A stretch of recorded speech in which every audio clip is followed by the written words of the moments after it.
Bien. Alors, je continue. Donc, cette extraction, c'est une question de solubilité.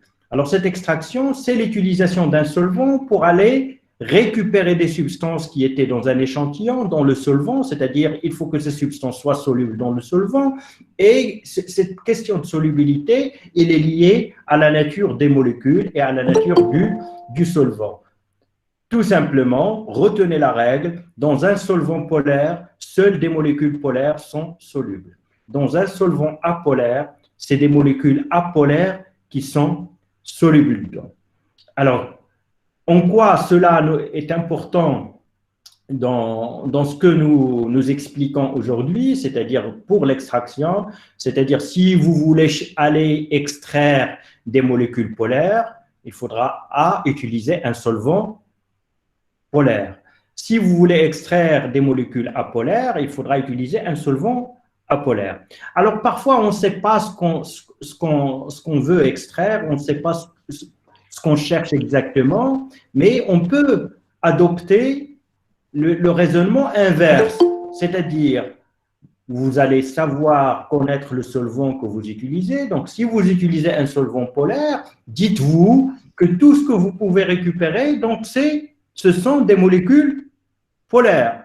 Alors, si vous utilisez un solvant apolaire, là, vous pouvez retenir le raisonnement inverse, c'est-à-dire, dites-vous bien que tout ce que vous allez retrouver dans votre solvant, ce sont des molécules apolaires. Alors ça, donc, en fait, c'est un schéma très simple, puisqu'on a parlé, donc, en fait, des deux extrêmes. On a parlé d'un solvant qui est complètement polaire et d'un solvant qui est complètement apolaire. Alors maintenant, des molécules, ça renferme différentes liaisons chimiques, donc ça peut être des liaisons polaires, des liaisons apolaires, donc en fait, une molécule, en fin de compte, n'importe quelle molécule, elle est plus ou moins polaire ou plus ou moins apolaire. Ça dépend du nombre de liaisons chimiques polaires que ça contient, et ça dépend également du nombre de liaisons chimiques apolaires que ça contient. Si vous prenez donc n'importe quel acide, donc si vous prenez un alcool, par exemple l'éthanol, C2H5OH, donc C2, c'est du carbone plus 5 hydrogènes, donc il y a des liaisons carbone-hydrogène, mais il y a un atome d'oxygène, et OH, donc il y a cet atome d'oxygène qui est beaucoup plus électronégatif que l'hydrogène, il est beaucoup plus électronégatif que le carbone, donc forcément dans cette molécule-là, il y a au moins une liaison qui est polaire. Le reste des liaisons sont apolaires. Donc l'éthanol, est-ce que c'est un solvant polaire ou est-ce que c'est un solvant apolaire?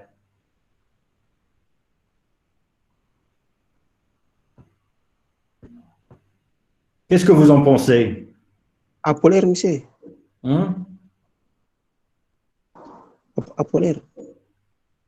Donc voilà, donc en fait, vous venez de détecter, de comprendre, si vous voulez, qu'un solvant, que la majorité des solvants, que la majorité des molécules ont un certain degré de polarité. Ils ont un certain degré d'apolarité. Donc, ils sont plus ou moins polaires, plus ou moins polaires. Donc, c'est en fait une échelle de polarité. Donc, une molécule n'est pas à 100% polaire et une molécule n'est pas à 100% apolaire, sauf dans les cas que je vous ai présentés au tout début pour expliquer cette question de polarité et d'apolarité. Donc, en fait, la majorité des molécules sont plus ou moins polaires, plus ou moins apolaires. Donc, ça dépend de ce qu'elles renferment comme liaison chimique. Bien. Alors maintenant, comment pour une extraction où on sait que les molécules sont plus ou moins polaires, sont plus ou moins apolaires, comment faire? Alors, si vous utilisez de l'eau, donc c'est un milieu extrêmement polaire, donc vous allez récupérer plus ce qui est polaire, mais vous allez rater donc des molécules qui sont plus ou moins polaires, que peut-être donc ils vont pas être bien facilement extractibles par votre solvant. Alors maintenant ici, donc l'astuce elle est toute simple, puisque là aussi dans les solvants, vous avez ceux qui sont en très polaires et ceux qui sont complètement apolaires et qui sont plus ou moins, et ceux qui sont plus ou moins polaires, vous pouvez procéder à des mélanges. C'est-à-dire, en mettant un peu d'eau dans votre éthanol, dans votre alcool dont je viens de parler à l'instant. Qu'est-ce que vous avez fait? Donc, vous avez rendu l'éthanol plus polaire ou moins polaire?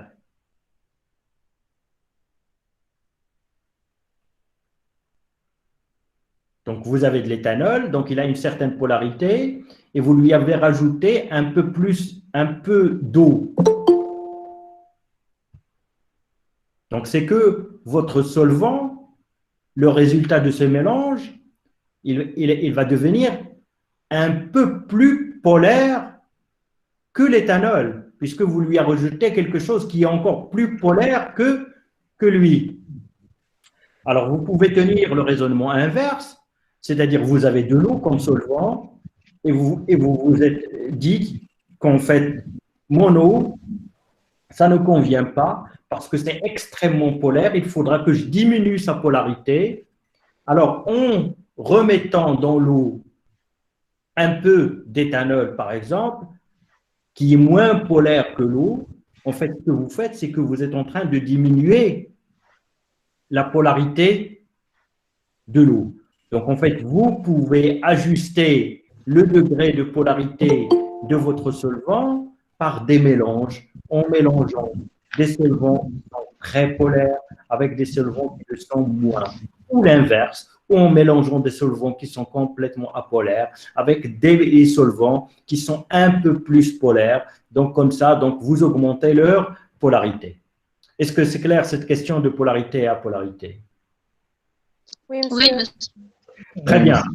Alors maintenant, donc, si je vous explique tout ça, c'est parce que en fait, tout simplement, c'est très lié à l'extraction. Vous avez compris que cette extraction, c'est aussi une question de solubilité. Pour pouvoir isoler quelque chose, il faudra qu'il soit soluble dans le solvant que vous utilisez. Sinon, ce n'est pas possible. Alors, je le répète, donc puisque toutes les molécules n'ont pas la même polarité, donc il faudra ajuster la polarité de votre solvant à ce que vous voulez extraire. Si vous voulez extraire des acides aminés, c'est une question. Si vous voulez extraire des sucres, c'est une autre question. Donc, c'est ce qui convient pour l'un, donc peut-être ne convient pas pour l'autre. Donc, il faudra en quelque sorte aller jouer sur la polarité de votre solvant pour extraire.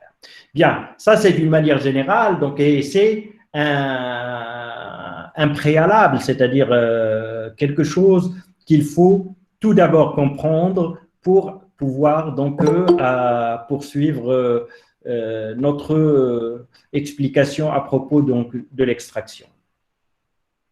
Bien, alors donc on va revenir donc à cet exemple de notre vie de tous les jours. Donc vous avez tous préparé du café, je l'espère, donc que vous vous êtes déjà donc exercé à cette expérience fort compliqué, donc c'est très difficile, donc c'est une expérience très difficile de préparer un café, donc et d'habitude ce que vous faites, donc je ne parle pas de café soluble, donc je parle de café donc à l'ancienne, donc que vous pouvez préparer à partir de grains de café.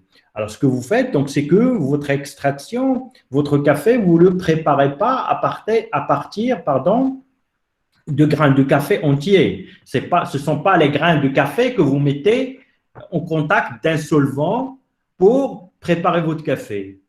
Donc, ce n'est pas ça. Vous utilisez du café moulu, c'est-à-dire de la poudre du café, des grains de café que vous avez déjà broyés et que ça devient une sorte de farine, une poudre. Alors, Reda, donc tu éteins ton micro, s'il vous plaît, donc tu fermes ton micro. Donc voilà, donc je disais, donc en fait, ce que vous faites d'habitude, c'est que vous le préparez à partir d'une poudre, c'est-à-dire de grains de café que vous avez déjà broyés, n'est-ce pas? La deuxième chose, c'est que vous le préparez avec de l'eau chaude, généralement, pas de l'eau froide. Ou non? Et puis, Oui, donc, monsieur. là aussi, donc, il vous faut un certain temps pour que votre café soit prêt. Donc, ce n'est pas instantané, c'est-à-dire il ne suffit pas de mélanger et vous avez votre café, donc il faudra attendre un certain temps, infuser un certain temps ou en décoction un certain temps pour que votre café soit prêt. Alors, première remarque, ce n'est pas à partir de grains de café entiers. Deuxièmement, il faudra le faire à une certaine température, pas à la température ambiante. Donc, la troisième chose, c'est qu'il vous faut un certain temps. Alors, la première chose, donc, pourquoi faut-il partir d'une poudre de café et non pas à partir de grains entiers de café? Alors, autrement dit, est-ce que c'est possible de préparer votre café à partir de grains entiers?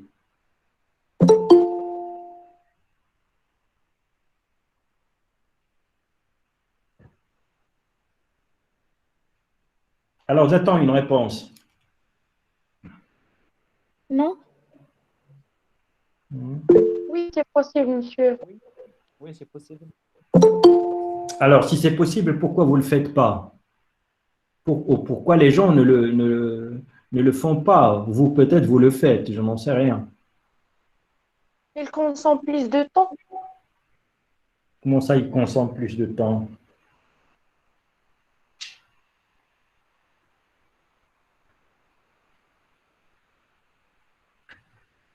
Donc, tout d'abord, donc, vous avez dit donc, en fait, que c'est possible de préparer votre café à partir de grains de café entiers.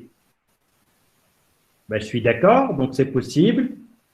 Alors maintenant, donc, ce que vous voulez dire par ça consomme du temps, donc c'est que ça demande du temps, ça demande beaucoup plus de temps. C'est-à-dire, c'est long, tout simplement. C'est exactement ça. Donc, en fait, c'est juste une question de vitesse d'extraction. Alors, c'est possible à partir de vos grains de café, mais il vous faudra beaucoup plus de temps. Bien. Alors maintenant, il faudra quand même essayer d'expliquer cela. C'est-à-dire, donc, pourquoi dans un cas c'est rapide et pourquoi dans un autre cas c'est long. En fait, si on a compris l'un, on a compris l'autre. Mais pourquoi donc c'est plus rapide avec de la poudre de café et c'est plus lent avec des grains de café entiers?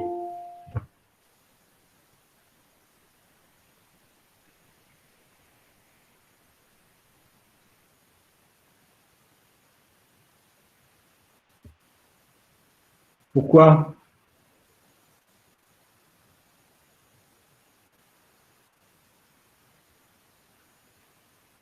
Parce qu'il y a les produits chimiques, non?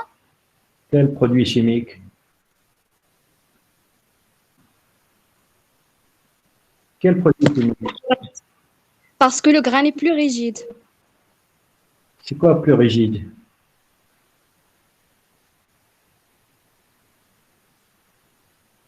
C'est quoi plus rigide? Qu'est-ce que vous voulez dire par plus rigide?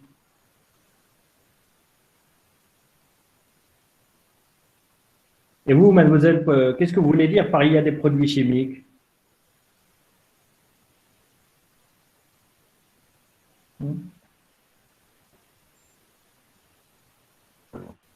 Pourquoi? Parce que les liaisons sont plus fortes.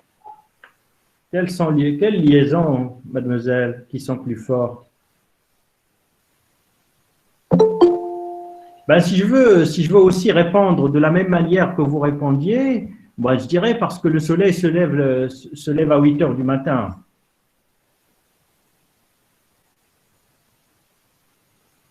Des fois, et puis des fois, ça se lève à 6 heures du matin.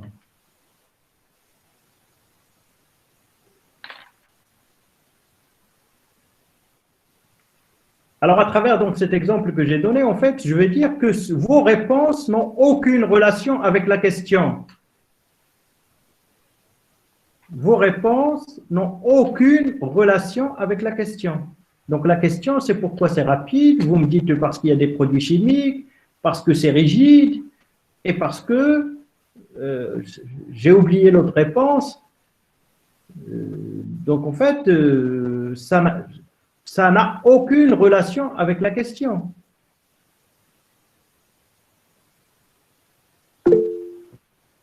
Alors, maintenant, donc,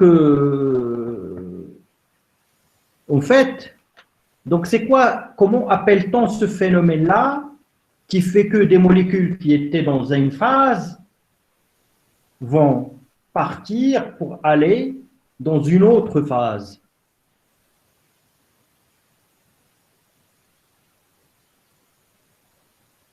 Comment on appelle ce phénomène-là? Ça, j'en suis sûr, donc on vous en a déjà parlé, mais je suis sûr aussi que vous avez tout oublié, donc là, ou plutôt vous avez oublié la majorité des choses dont on vous a parlé. Donc, sauf peut-être ce que vous suivez donc sur Instagram et sur Facebook, ça vous ne l'oubliez pas. Alors, c'est pourquoi donc cette année, donc on a essayé donc de faire des cours sur Instagram, donc on les fera sur Facebook et sur Instagram, dans l'espoir que vous n'oublierez pas ça. On s'adapte, on fait de notre mieux. Alors, ce phénomène-là, c'est tout simplement ce qu'on vous a déjà expliqué comme étant la diffusion. Oui ou non?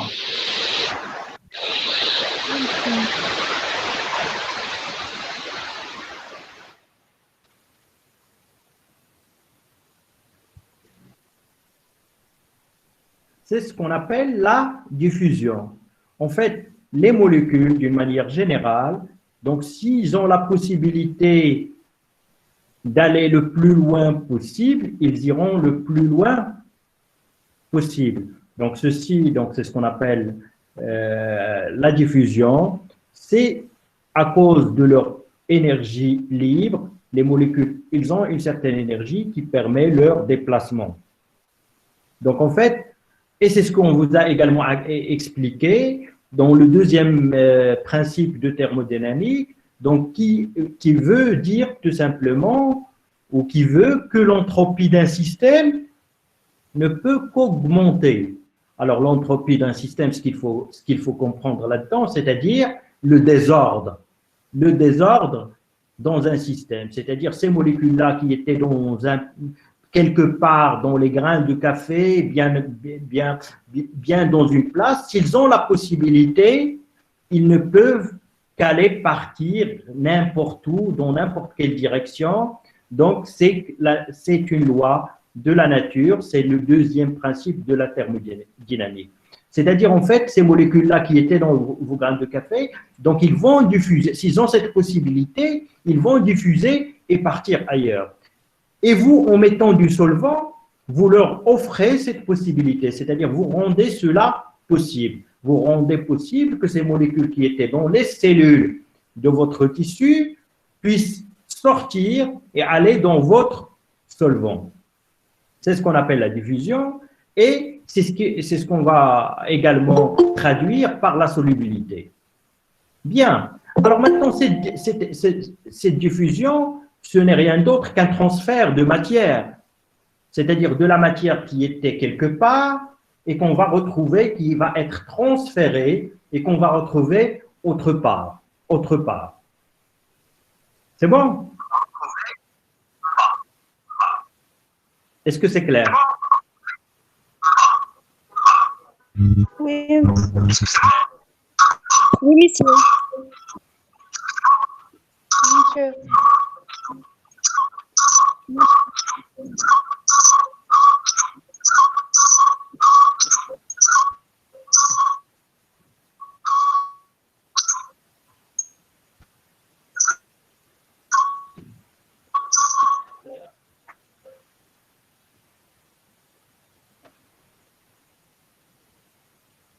Alors, donc, il faudra faire attention à ce que vos micros donc, soient éteints si vous n'avez pas la parole. Donc, sinon, donc, je peux vous expulser de la réunion. Bien. Alors, je disais donc que tout simplement, donc en fait, ces molécules-là, ils vont diffuser, donc ils vont partir, donc il y aura un transfert de matière d'une phase vers une autre phase. Et ceci, donc ce transfert de matière, donc il se fait à travers la surface de contact. Donc bien sûr, donc ça ne peut pas se faire ailleurs et autrement, ça ne peut se faire que à travers la surface de contact. C'est-à-dire, c'est cette surface de contact entre votre solvant et votre poudre de café qui va faire que ce passage va être intensif, va être rapide ou lent.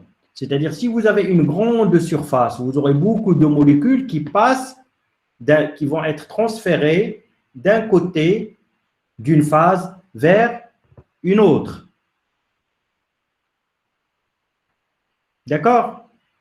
Alors, si vous avez une surface beaucoup plus petite, donc le nombre de molécules donc, sont réduits. Le nombre de molécules qui va passer sera réduit. Donc, en fait, cet échange-là, ce transfert de matière lors d'une extraction, donc il est fonction de la surface d'échange et les fonctions de la surface de contact. Alors, plus la surface de contact est grande, plus les molécules donc, auront une facilité à aller dans le solvant. Plus la surface de contact est réduite, donc plus le nombre de molécules qui vont pouvoir aller dans le solvant est réduit. Donc voilà, donc ça c'est la règle. Alors maintenant, revenons à cette question de broyage. Alors en fait, si vous ne broyez pas, donc en fait, la surface de contact entre votre grain de café et votre solvant, c'est quoi? C'est la surface de votre grain. C'est juste la surface de votre grain.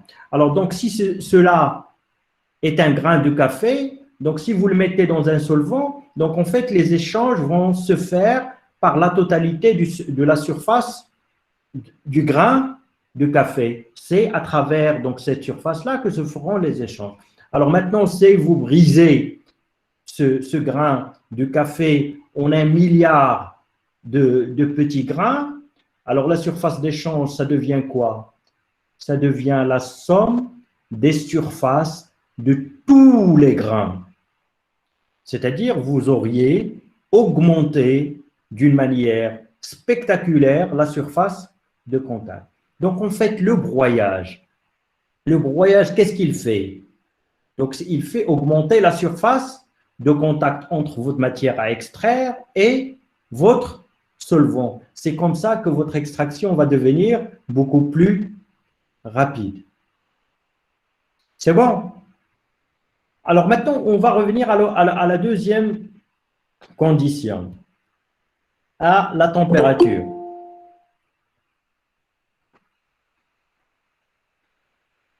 Alors, pour préparer votre café, donc on reste toujours donc, sur cet exemple de notre vie quotidienne. Donc, pour préparer votre café, en fait, vous utilisez de l'eau chaude, de l'eau bouillante, pas de l'eau froide, n'est-ce pas?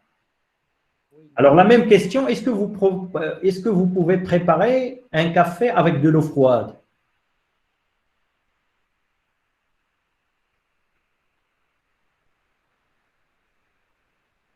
Qu'est-ce que vous en pensez? Non, messieurs. Comment? Oui. Oui, monsieur. Oui, monsieur, c'est possible. C'est possible. Donc, peut-être que ce ne sera pas un très bon café, mais c'est possible. C'est-à-dire, si vous mélangez votre poudre de café avec de l'eau froide, vous aurez quand même quelque chose, vous allez récupérer quand même quelque chose dans l'eau. Alors maintenant, c'est la même chose que tout à l'heure. C'est quoi la différence? C'est juste une question de vitesse. C'est-à-dire, ça va être extrêmement beaucoup plus rapide quand vous allez le faire à une température élevée, avec de l'eau bouillante à 100 degrés, que si vous le faites à 0 degré ou à 5 degrés. Donc, c'est une question de vitesse d'extraction, pas de possibilité ou d'impossibilité d'extraction.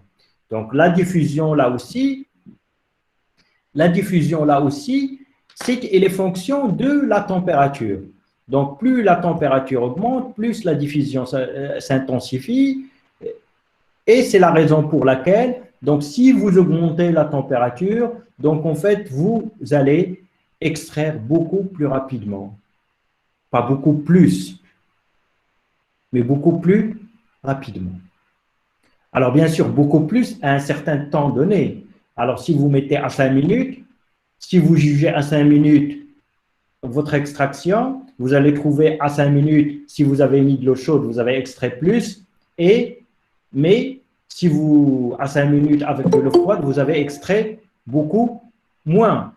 Mais, alors maintenant, on va passer tout d'abord en revue donc, les différents paramètres pour revenir donc, sur ce que j'allais dire maintenant. Alors, autre question. Est-ce que vous pouvez préparer votre café avec un autre solvant que l'eau? Non, monsieur. Comment? Non. Ben si. Pourquoi non? Si vous mettez, Oui, si c'est vous, possible. vous mettez vos grains de café dans de l'éthanol, dans de l'alcool, donc vous allez quand même extraire de la caféine, donc vous allez quand même extraire votre café. Donc en fait, là aussi, donc on en a parlé tout à l'heure, donc en fait l'eau c'est le solvant le plus polaire, donc il est alimentaire, c'est pourquoi on l'utilise, parce qu'on a envie de le boire. L'éthanol, ça dépend, donc il y en a qui aimeraient bien le boire, d'autres pas, donc mais bon, donc déjà… Donc, en fait, ici, donc c'est pas une question de solubilité, c'est pas une question de solubilité de caféine, c'est une question de récupérer un produit alimentaire ou pas. Mais si on revient juste à cette question d'extraction, bien sûr, c'est possible d'extraire quelque chose avec de l'éthanol à partir de vos grains de café. Donc, c'est très possible, donc il n'y a aucune entrave à ça, donc c'est possible. Alors maintenant, donc, une extraction, donc ça dépend du solvant, ça dépend de la division de votre matière, donc du broyage, donc de la taille des particules que vous extrayez, ça dépend de la température, et puis donc également… Donc, souvent, pour extraire quelque chose, donc vous agitez. Il faudra remuer. Donc, vous agitez. Là aussi, donc, c'est une question de facilitation de la diffusion. Alors maintenant, pourquoi quand on agite, on extrait beaucoup plus facilement? Pourquoi? Dans un cas où il n'y aura pas d'agitation, donc, vous allez toujours pouvoir, bien sûr, extraire, donc, mais c'est juste, ça va être beaucoup plus long que dans le cas où vous agitiez. Alors là aussi, tout simplement, donc, le phénomène à comprendre, il est très simple. Alors là, donc, tout à l'heure, donc, c'était un grain de café. Alors maintenant, c'est juste une particule, c'est-à-dire un petit grain de café. C'est-à-dire, vous avez broyé, donc, et ça, c'est un petit grain que j'ai agrandi énormément. Donc, en fait, vous avez compris, donc, en fait, cette diffusion, cette extraction se fait à travers la surface de contact et à travers la surface d'échange. Oui ou non? Bien. Alors maintenant, qu'est-ce qui se passe? Il se passe qu'en fait, que si vous laissez ce grain-là, donc s'il ne bouge pas, il sera toujours au contact avec la même surface de votre solvant. Et en se mettant à la même surface de votre solvant, en fait, une fois que votre solvant au contact de votre grain arrive à une certaine extraction, la diffusion va s'arrêter. Même s'il y a encore de la caféine dans votre grain, donc elle ne diffusera plus parce que donc au voisinage, à côté, dans le solvant, au voisinage de votre grain, il y a déjà des concentrations assez importantes de votre caféine. Donc, ceci arrête l'extraction. Donc, est-ce que cette question d'agitation est claire? Oui, bien sûr. Très bien. Maintenant, dans tout cela, donc, je vais revenir à une question que peut-être j'ai posée donc, la dernière fois. Alors maintenant, vous avez préparé votre café, vous avez mis une certaine quantité de poudre de café, vous lui avez rajouté une certaine quantité d'eau, vous avez fait votre café, donc vous avez filtré, donc il vous reste ce qu'on appelle le marc de café, c'est-à-dire la poudre après extraction, donc c'est ce qu'on appelle le marc de café.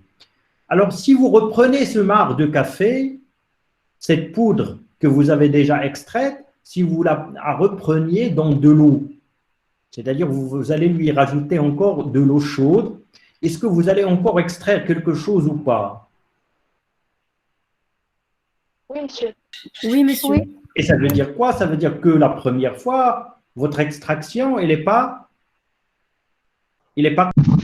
Pas total. Il n'a pas total. Il n'est pas total, il n'est pas complet.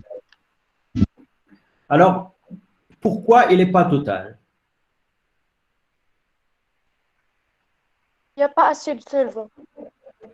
Il n'y a pas assez de... Solvant. Alors, si vous mettez encore beaucoup plus de solvant,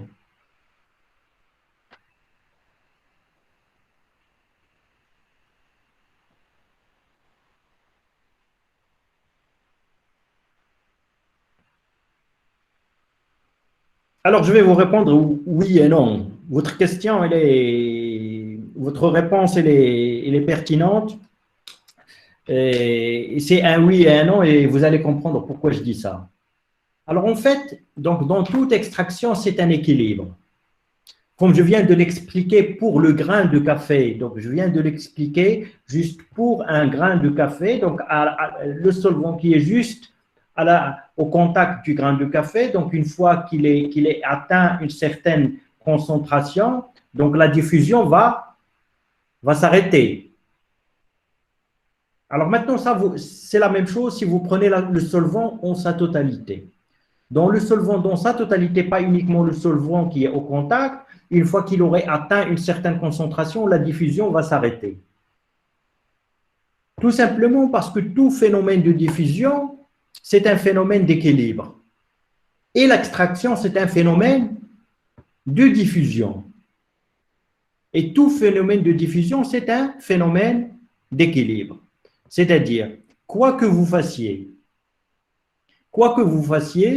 donc en fait, vos molécules vont sortir pour aller dans le solvant jusqu'à une certaine concentration. Et une fois cette concentration donc, sera atteinte, donc en fait, votre phénomène, votre diffusion va s'arrêter. Donc les molécules qui étaient dans votre matière à extraire vont rester dans votre matière à extraire, ils ne vont plus sortir. Et celles qui sont dans votre solvant vont rester dans votre solvant. Donc, et par conséquent, puisque c'est une question d'équilibre, votre extraction n'est jamais totale. C'est-à-dire, quoi que vous fassiez,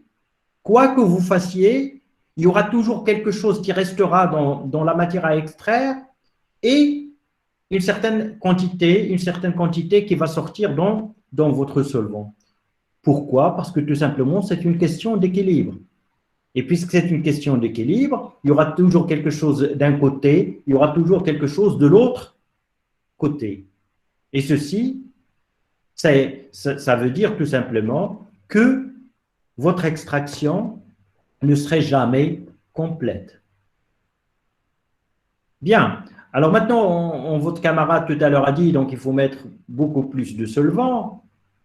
C'est astucieux de sa part. Oui, si on augmente beaucoup plus de solvant, on va extraire beaucoup plus, mais il y aura toujours équilibre. Mais sauf que ce qui va rester dans vos grains de café va devenir de plus en plus faible.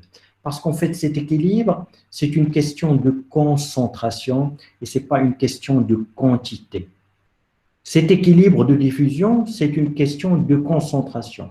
Alors, si vous avez la même concentration dans un volume, ou dans le double de ce volume, en fait, si vous utilisez le double, pour atteindre la même concentration, il vous faudra 2 fois plus la quantité.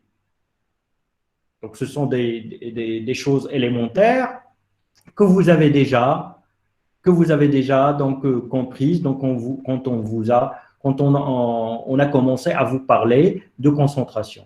Si vous utilisez un volume 1 litre, donc ça va atteindre une certaine concentration pour l'équilibre. Mais si vous utilisez 2 litres de solvant, il faut que vous atteigniez la même concentration.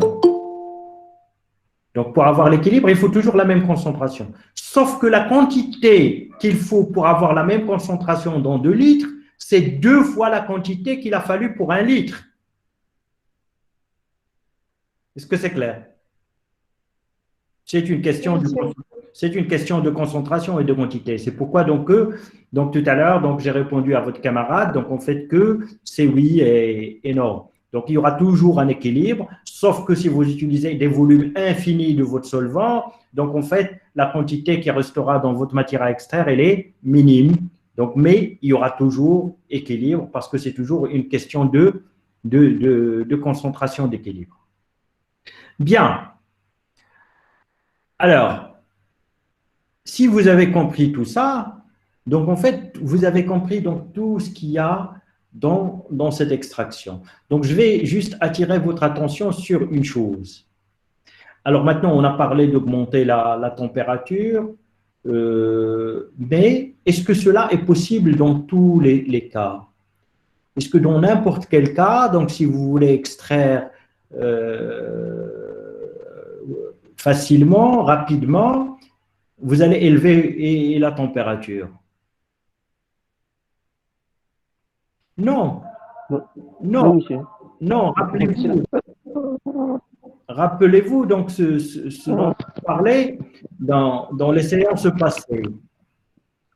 En fait, il faudra à tout moment, à toutes les étapes de votre analyse, que vous fassiez attention à ne pas détruire, à ne pas altérer, à ne pas dégrader ce que vous voulez analyser.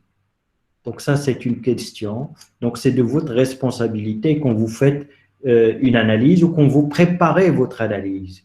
Donc, si vous voulez analyser donc, des molécules qui risquent d'être dégradées, modifiées, altérées par la température, vous ne pouvez pas augmenter la température. Même si vous savez que votre extraction va être plus rapide. Donc, vous ne pouvez pas le faire parce que sinon, ce que vous allez obtenir à la fin n'aura aucune valeur. Donc, ça sera des composés complètement dégradés et ça n'aura aucune valeur. Donc, augmenter la température, oui, mais dans la mesure du possible, c'est-à-dire donc autant que cela est possible. Est-ce que c'est clair? Oui, merci. Oui, monsieur. Bien. Alors maintenant, toutes les précautions dont on a parlé la dernière fois pour la conservation de l'échantillon, c'est également les mêmes précautions qu'il faut prendre lors de la préparation de votre analyse. C'est-à-dire à chaque fois que dans une étape, il y a un risque d'altération ou de modification de ce que vous voulez analyser, donc il ne faut pas le faire tout simplement, il faudra faire attention. Donc ce sont des règles que vous devez garder en tête, que ce n'est pas uniquement juste au moment où vous prenez votre échantillon qu'il faudra réfléchir, est-ce que mon échantillon va être altéré ou dégradé? C'est tout le long de votre préparation de l'échantillon jusqu'à l'analyse elle-même. Et l'analyse elle-même ne devrait pas être également dégradante de la molécule. Il ne doit pas être destructive pour la molécule. C'est bon? Michel, Oui, c'est bon, monsieur. Michel, Oui? comment on va savoir que dans cette analyse, il faut augmenter la température? Comment? Comment on va savoir que dans cette analyse, il faut augmenter la température? Qu'il faut augmenter ou bien qu'il ne faut pas l'augmenter? Est-ce qu'il y a des analyses quand il faut augmenter la température? Je n'ai pas compris votre question. Qu'est-ce que vous voulez savoir exactement? Est-ce qu'il y a des analyses qu'il faut augmenter la température? Donc déjà, on n'est pas dans une analyse. Monsieur, on est dans la préparation de l'analyse. On n'est pas dans l'analyse. On est dans la préparation de votre échantillon pour l'analyse. Alors maintenant, si vous voulez analyser, c'est que généralement, vous savez ce que vous cherchez à analyser. Vous avez une idée sur ce que vous voulez analyser. Alors, si vous avez une idée sur ce que vous voulez analyser, bien sûr, donc il faudra avoir une idée sur les conditions de son extraction. Alors, si vous n'avez pas idée sur ce que vous voulez analyser, c'est ce que vous faites est complètement nouveau, c'est-à-dire vous êtes en train de découvrir des choses complètement nouvelles. Donc là, c'est un autre processus. C'est un autre processus, c'est-à-dire vous y allez avec beaucoup de bon sens et en testant à chaque fois, est-ce que c'est possible, ce que vous faites, est-ce que c'est possible, est-ce que c'est pas possible, est-ce que ce que vous êtes en train de faire a dégradé ce que vous voulez analyser ou bien ça ne l'a pas dégradé. Donc, en fait, il faudra faire la différence ici entre une analyse de quelque chose de déjà connu. Alors, si c'est connu, ça veut dire que vous avez une idée de la substance et des conditions qu'il faut pour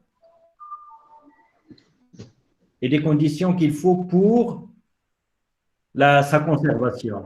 Alors, si vous voulez donc analyser une enzyme, donc en fait, c'est connu. Donc, c'est connu quand les enzymes, c'est des protéines et que les protéines, donc généralement, donc ils se dénaturent à des températures supérieures à 35 ou à 40 degrés. Donc, si vous voulez récupérer une enzyme, donc vous savez donc en fait que ça n'aurait pas beaucoup de sens d'aller essayer de l'extraire à 30 degrés ou à 40 degrés. Donc, pour prendre les précautions qu'il faut, donc vous avez tout intérêt, donc en fait, à ce que cette extraction se déroule à des températures beaucoup plus basses, sinon, donc votre enzyme serait dénaturée. Alors, ça dépend, je le dis, donc ça dépend de ce que vous voulez analyser. Dans la majorité des cas, donc en fait, dans votre module, donc c'est plutôt, on va vous enseigner des méthodes d'analyse pour des molécules et pour des substances déjà connues. Donc, vous avez une idée sur ce que c'est et vous avez une idée si ça résiste à la température ou bien donc c'est une substance thermolabile. Donc, c'est des choses qui sont connues. Donc, il faudra se référer donc aux choses qui sont déjà connues. C'est bon? C'est bon, monsieur. C'est bon. Oui, monsieur. Oui, monsieur. Bien. Alors, très bien. Alors maintenant, on revient donc à cette question d'équilibre et d'impossibilité donc d'une extraction totale. Alors, je me répète, puisque c'est une question d'équilibre, ça veut dire qu'il y aura toujours quelque chose qui va rester dans ce que vous voulez, dans la matière à extraire, et il y aura toujours quelque chose qui va partir dans votre solvant d'extraction. Et cette configuration-là veut dire juste une chose, qu'une extraction totale, elle est impossible. C'est-à-dire, quoi que vous fassiez, il y aura toujours équilibre, il y aura toujours quelque chose qui reste dans votre échantillon. Alors maintenant, comment peut-on faire pour extraire la totalité? Votre camarade tout à l'heure donc a donné une possibilité, une première piste. C'est-à-dire tout simplement, il faudra augmenter le volume du solvant. Alors quand on dit augmenter le volume du solvant, ça veut dire qu'on a déjà une idée sur la quantité de matière à extraire. C'est-à-dire augmenter la quantité de solvant par rapport à une quantité de matière à extraire. C'est-à-dire si je prends 100 grammes de mon café, au lieu de mettre un demi-litre d'eau, je vais mettre 1 litre ou je vais mettre 2 litres, mais sans faire bouger sans faire augmenter la quantité de matière à extraire. Sinon, donc ça sera… Alors maintenant, donc, en fait, ce n'est pas augmenter le solvant, le volume du solvant, c'est en fait jouer sur le rapport volume du solvant par rapport au volume ou à la quantité de la matière à extraire. C'est ce rapport-là sur lequel on joue, c'est-à-dire combien de solvant pour combien de matière à extraire. Et il faudra que ce rapport-là soit très grand. Si vous faites volume solvant sur volume ou sur quantité de matière à extraire, donc il faudra que ce rapport-là soit à très grand. C'est-à-dire il vous faut beaucoup de solvant pour une certaine quantité de matière à extraire. C'est bon? Alors ça, c'est une possibilité et j'espère que vous avez compris pourquoi. Parce que pour atteindre la concentration d'équilibre, si vous avez un grand solvant, il faut plus de quantité tout simplement. Si vous n'avez pas compris, donc faites attention, c'est qu'en fait, vous n'avez pas encore clair dans vos têtes ces questions de concentration et de quantité. C'est-à-dire ces questions de concentration et de quantité, ils sont encore mélangés dans vos têtes. Bien. Alors, mais il y a une autre possibilité. Quelle autre possibilité il y a pour atteindre une extraction totale?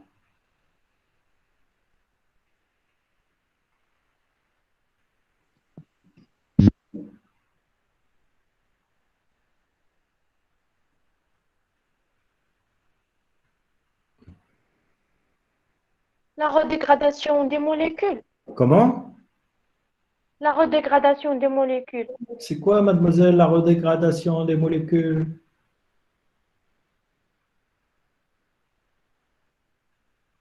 C'est quoi? Qu'est-ce que vous voulez dire par une redégradation des molécules?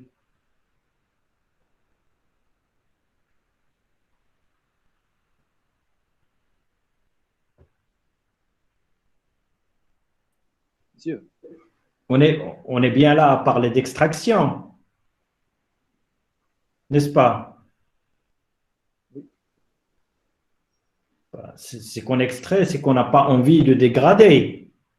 Alors, mademoiselle nous reparle d'une redégradation, c'est-à-dire on a dégradé une première fois et on va dégrader une deuxième fois. Et je ne sais pas pourquoi on a dégradé une première fois et pourquoi on va dégrader une deuxième fois. Donc, ce n'est pas ça, donc ça ne peut pas être ça. Monsieur. Oui? Pour augmenter la surface d'échange, pour faire envoyer les grains. Mademoiselle? Oui, monsieur. Vous passez d'une chose à une autre et j'ai du mal à vous suivre. Vous parlez de dégradation et puis d'augmentation de la surface d'échange. J'ai un conseil à vous donner. Faites attention à ce que vous êtes en train de dire. Pas maintenant. Donc maintenant, donc vous pouvez dire ce que vous voulez. Mais si c'était des réponses à des questions d'examen, c'est trop grave.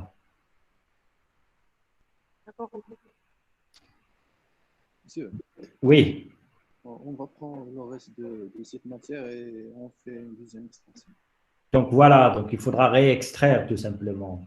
Il faudra réextraire, c'est-à-dire vous avez extrait une première fois, vous récupérez votre matière et vous allez refaire la même chose une deuxième fois, vous allez refaire la même chose une troisième fois, c'est-à-dire renouveler le solvant à chaque fois, tout simplement. C'est-à-dire mettre du solvant, un nouveau solvant qui ne contient pas de votre molécule, comme ça, donc vous allez encore retirer donc, quelque chose et ainsi de suite. Donc, soit donc, vous répétez l'extraction, donc soit vous utilisez des solvants, des volumes de solvants très importants.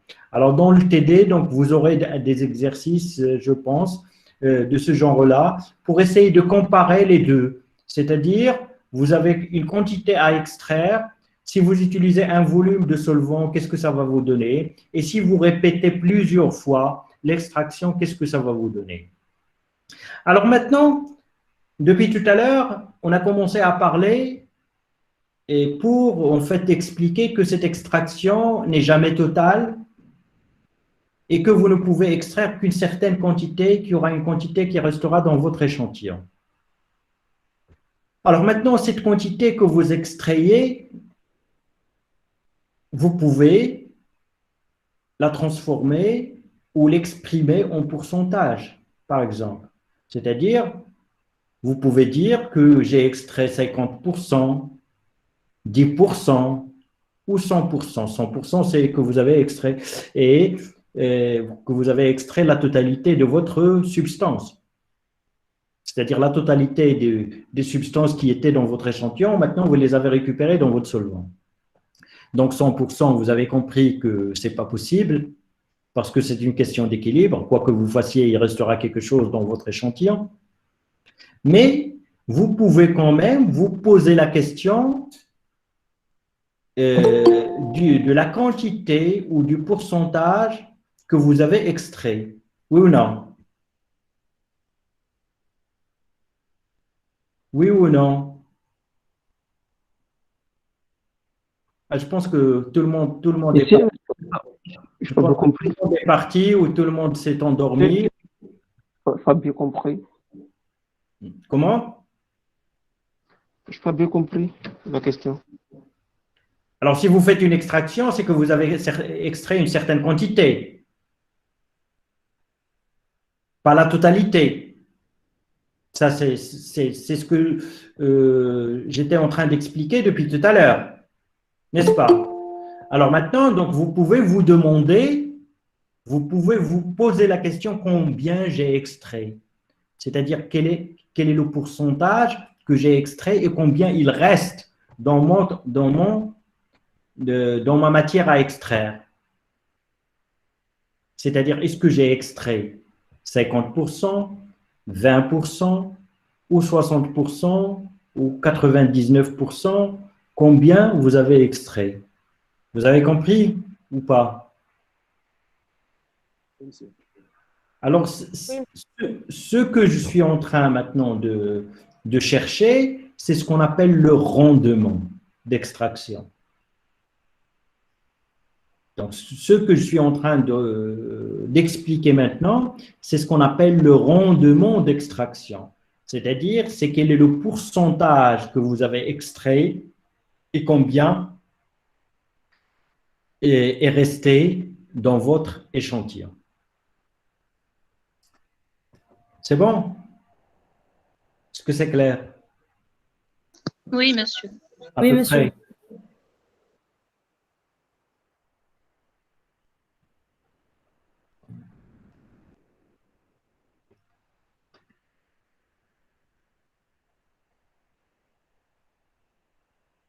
Bien. Alors maintenant, si vous avez compris tout ça, donc on a presque fini.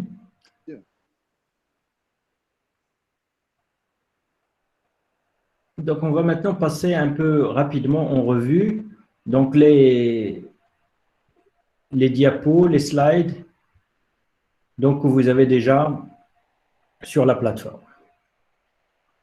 Donc vous les voyez? Oui. Oui, Oui, monsieur. monsieur. Alors très bien. Alors maintenant, donc ce que vous voulez extraire, c'est-à-dire votre échantillon, il peut être solide, il peut être liquide et ça peut être un gaz aussi. Et votre solvant, ça peut être également ou votre matière avec laquelle vous voulez extraire, ça peut être du solide, un liquide ou un gaz. Alors en fait, si votre matière c'est un solide, donc en fait, et votre solvant c'est un liquide, donc on parle d'une extraction solide-liquide. Donc si votre échantillon c'est un solide, c'est-à-dire du café par exemple, et vous voulez l'extraire avec un gaz, donc on parle d'une extraction solide-gaz. Alors donc si votre échantillon c'est un liquide, c'est-à-dire du sang, du lait ou de l'eau ou autre, donc votre solvant d'extraction également peut être liquide, et on parle d'une extraction liquide-liquide, et si c'est un gaz, on parle d'une extraction liquide-gaz. Alors, si ce que vous voulez extraire, c'est un gaz, et votre solvant, c'est un liquide, donc on parle d'une extraction gaz-liquide. Alors maintenant, donc tout ça, depuis tout à l'heure, je pense qu'on a parlé de celle-là, donc c'est-à-dire votre matière à extraire, c'est un solide et votre solvant, c'est un liquide.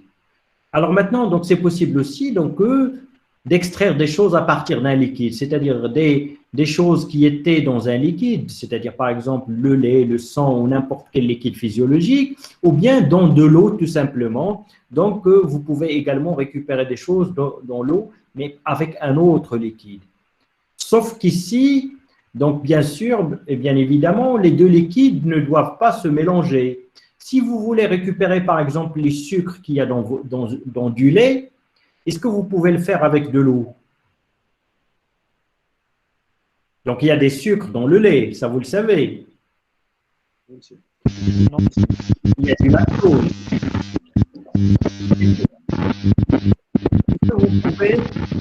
Est-ce que vous pouvez le faire avec de l'eau? Est-ce que vous pouvez extraire les sucres qu'il y a dans le lait avec de l'eau? Non, monsieur. Oui, monsieur. Pourquoi? Monsieur, oui, oui, parce que le sucre est soluble avec l'eau. Comment? Que le sucre est soluble dans l'eau. Oui. En fait, parce que quand vous allez essayer de faire ça, si vous rajoutez de l'eau au lait, donc en fait, vous allez obtenir une seule phase. Donc l'eau et le lait vont se mélanger et vous n'aurez pas la possibilité de les séparer. Donc si vous faites ça, c'est que vous avez envie de récupérer un solvant avec avec vos sucres qui étaient dans le lait. Donc ici, donc obligatoirement, quand les deux phases sont liquides, il faut absolument qu'ils ne soient pas miscibles, c'est-à-dire qu'ils ne se mélangent pas, c'est-à-dire comme ce que vous observez quand vous essayez, quand vous mettiez en contact de l'eau et de l'huile. Donc, il faudra que les deux solvants ne se mélangent pas. Alors maintenant, autre question, est-ce que c'est possible d'extraire des choses qu'il y a dans l'huile avec de l'eau? Oui. Oui. Oui, tout simplement. Monsieur, Non, monsieur, non, monsieur. Il est soluble avec l'eau. Non, Si. monsieur. Si. Oui. Oui, on peut, car il est facile à c'est séparer. pas pareil. Donc, ça ne se mélange pas, oui, mais il faudra forcer le mélange. C'est-à-dire, il faudra forcer le mélange. C'est-à-dire, si vous mettez un certain volume de votre huile dans une ampoule ou dans une bouteille, et vous mettez avec de l'eau, et vous mélangez avec de l'eau, mais en agitant, est-ce qu'il y a possibilité de récupérer quelque chose qui était soluble dans l'huile et de le récupérer dans l'eau?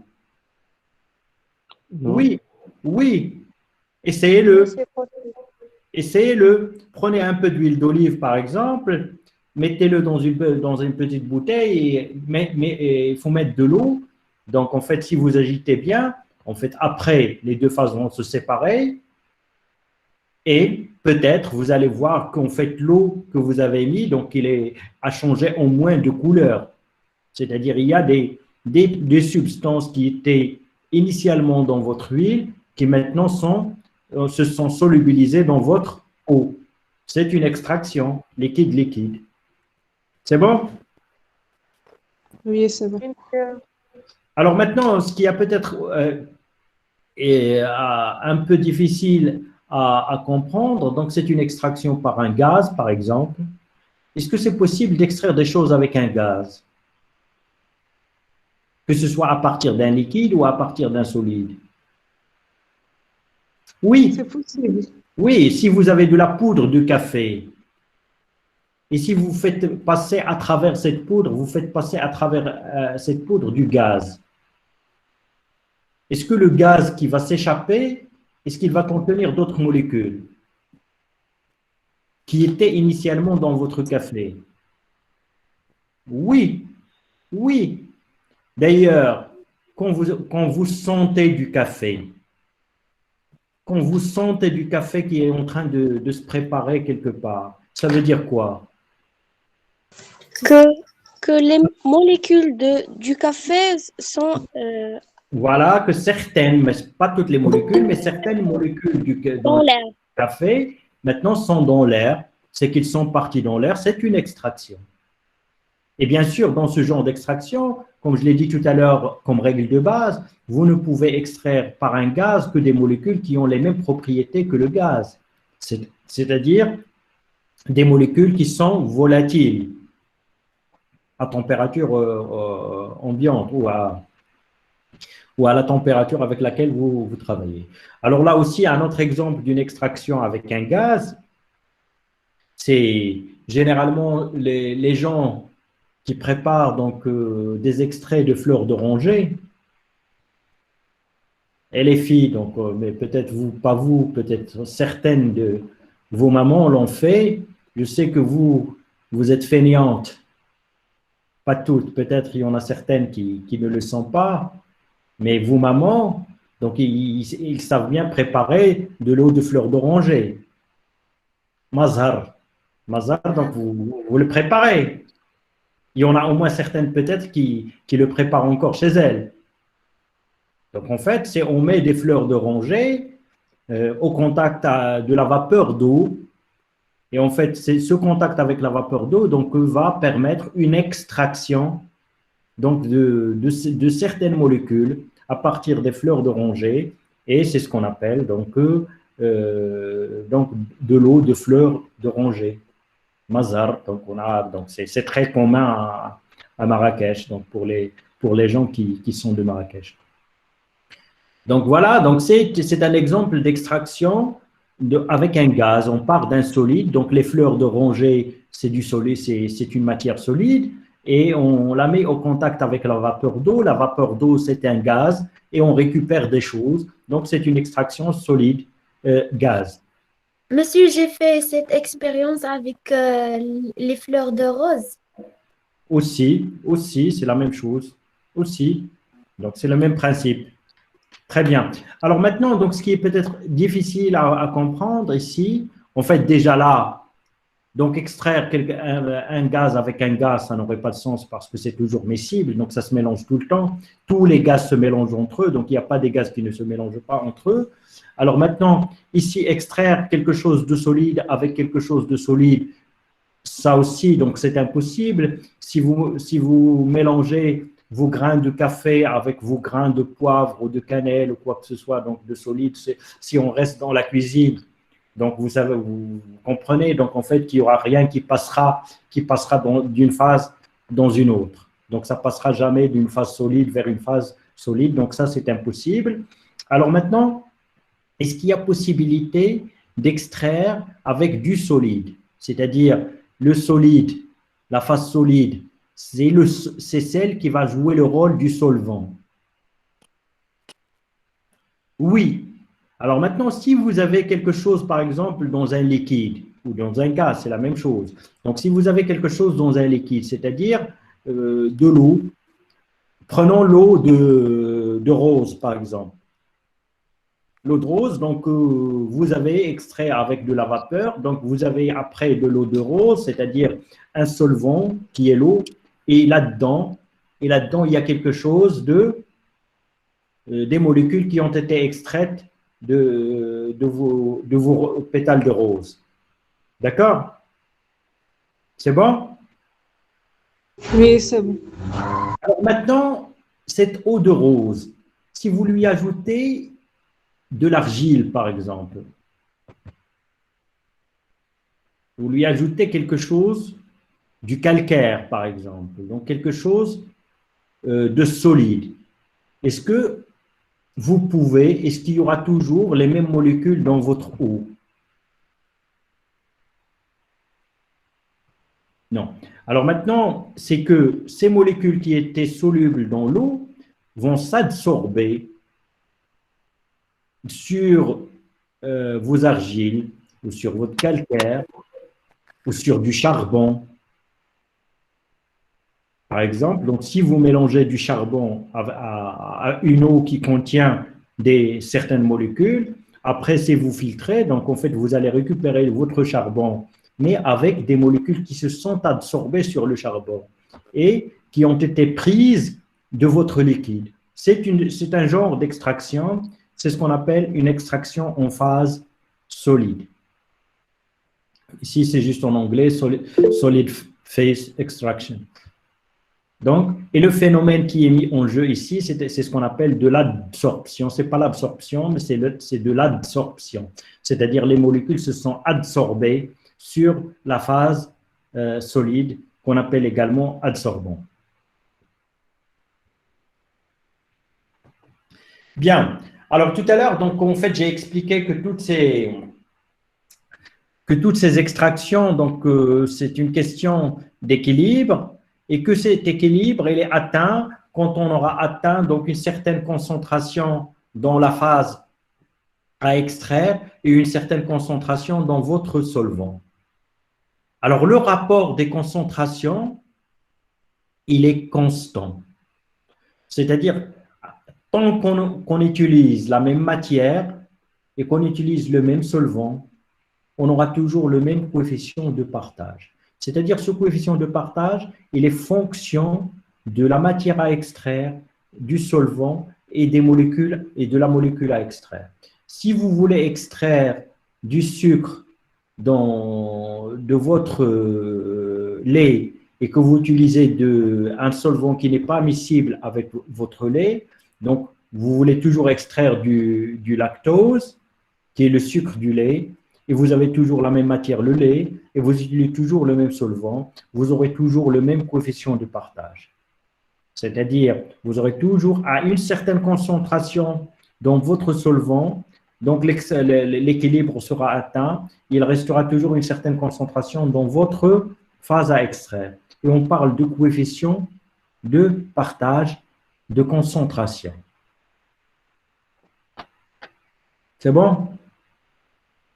Oui, monsieur. Oui, monsieur. Oui, monsieur. Maintenant, vous pouvez raisonner autrement et réfléchir en termes de quantité, pas en termes de concentration, mais en termes de quantité. Et vous pouvez toujours avoir un autre coefficient de partage, mais cette fois-ci massique, c'est-à-dire relative aux quantités, et qui est toujours la quantité dans votre solvant par rapport à la quantité qui reste dans votre matière à extraire.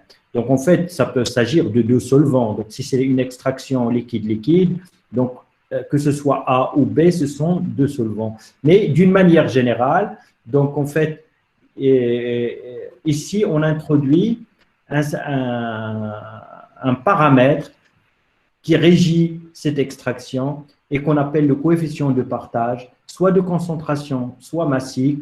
Donc, et ce coefficient de partage, en fait, ce sont les rapports des concentrations dans les deux phases ou le rapport des quantités dans les deux phases à l'équilibre. C'est-à-dire, une fois que l'équilibre est atteint, donc en fait, vous aurez une certaine concentration d'un côté, une autre concentration de l'autre côté, et vous aurez une certaine quantité d'un côté, une autre quantité de l'autre côté. Alors maintenant, le rapport de ces concentrations, c'est ce qui donne le coefficient de partage des concentrations. Le rapport des quantités, c'est également le coefficient de partage, ce qu'on appelle le coefficient de partage massique. Est-ce que c'est clair? Alors maintenant, est-ce que ces deux paramètres sont équivalents? Non. Alors vous y réfléchissez un peu. Donc si vous n'y arrivez pas, donc vous posez la question. Donc lorsque vous serez présent en amphi, vous poserez la question donc sur Google Classroom et peut-être donc je vous répondrai. Bien, alors tout à l'heure, donc je vous ai introduit donc la notion de rendement d'extraction. Alors le rendement d'extraction, maintenant vous avez compris, en fait c'est la quantité que vous avez extraite par rapport à la quantité initiale qui était dans votre échantillon. Donc c'est la quantité que vous avez pu extraire dans votre solvant rapportée à la quantité initiale dans votre échantillon. Est-ce que ça c'est déjà clair? Est-ce que c'est clair? Oui, monsieur. Oui, monsieur. C'est un rapport. Alors maintenant, si vous suivez donc ce petit raisonnement, donc c'est un petit raisonnement tout simple, vous allez arriver donc à ce que le rendement, c'est 1 sur 1 plus 1 sur alpha, alpha qui étant le coefficient de partage massique qu'on vient de voir. Alors c'est tout simple. Alors la quantité initiale, c'est quoi? C'est la somme des quantités qu'on va retrouver après équilibre dans une phase ou dans l'autre. En fait, ce que vous avez initialement dans votre échantillon, après extraction, va se retrouver d'un côté et de l'autre. Est-ce que c'est clair? Donc, en fait, la quantité initiale, c'est la somme des quantités que vous avez après équilibre dans votre solvant A et dans votre solvant B. C'est bon? Oui, monsieur. Alors maintenant, c'est tout simple. Vous mettez donc QB ici en facteur. Ça vous fera QA sur QB ici, plus 1. Alors QA sur la quantité en A sur la quantité en B, c'est quoi?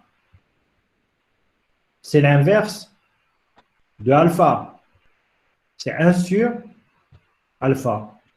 C'est ce que vous avez là.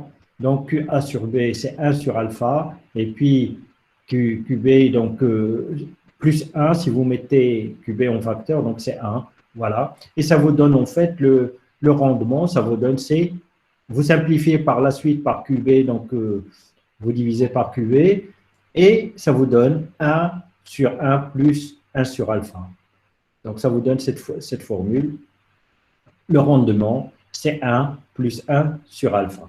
Alors maintenant, ça, c'est le rendement en fonction du coefficient de partage massique.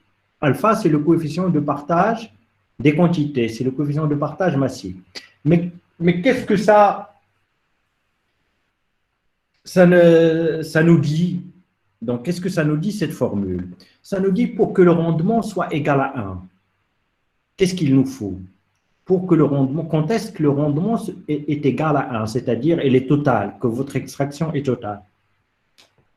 C'est dans quelles conditions le rendement serait égal à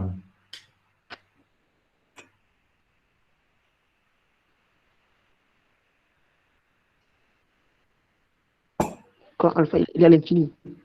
Quand alpha? À l'infini. Donc voilà, donc quand ce rapport-là est égal à 0, quand 1 sur alpha est égal à 0, vous aurez 1 sur 1, donc le rendement serait égal à 1. Alors, quand est-ce que 1 sur alpha serait égal à 0? C'est quand alpha serait égal à l'infini. Alors maintenant, quand est-ce qu'alpha serait égal à l'infini? C'est quand QA serait égal à 0.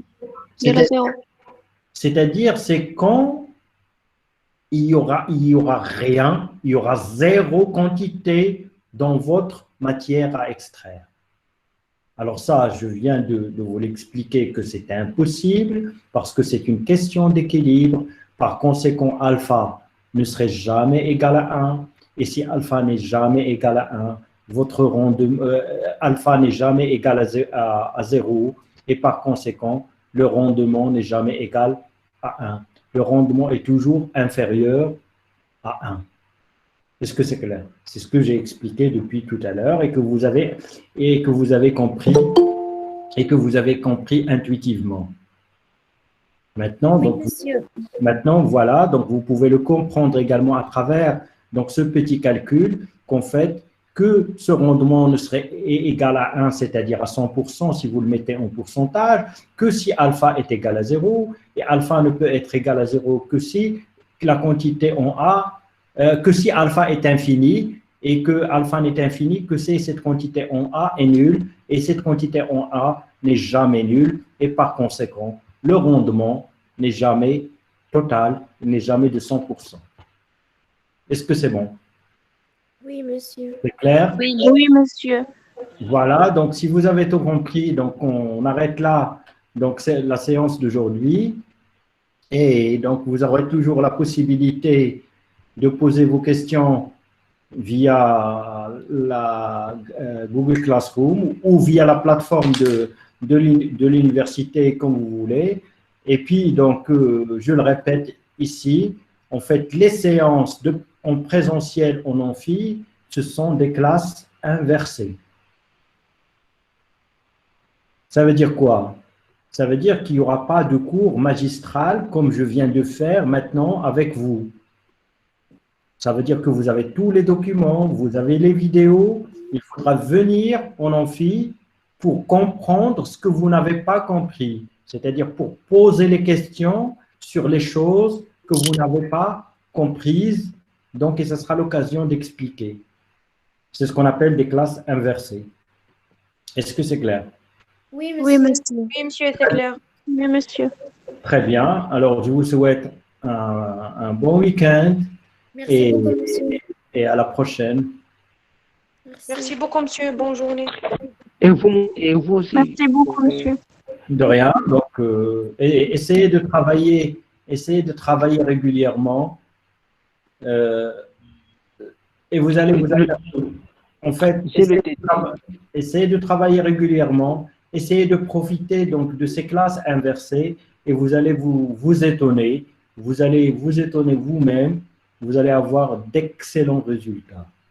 On apprend on ne comprend que les choses qu'on a travaillées nous-mêmes. Ça, c'est une règle. Il faudra en profiter. Donc, c'est des conditions exceptionnelles qui nous ont poussés à faire ça. Mais sachez tout simplement que dans les grandes universités mondiales, dans les grandes universités américaines, c'est comme ça que ça se passe tout le temps. C'est-à-dire, vous avez les cours dans les plateformes, vous avez les cours dans les manuels, vous avez les cours dans les livres, et puis donc la séance en présentiel, quand vous venez juste pour poser les questions et pour essayer de comprendre ce que vous n'avez pas compris, donc vous-même, c'est tout. Donc essayez d'en profiter et vous allez vous étonner. D'accord, monsieur. Au revoir et à la Merci. prochaine.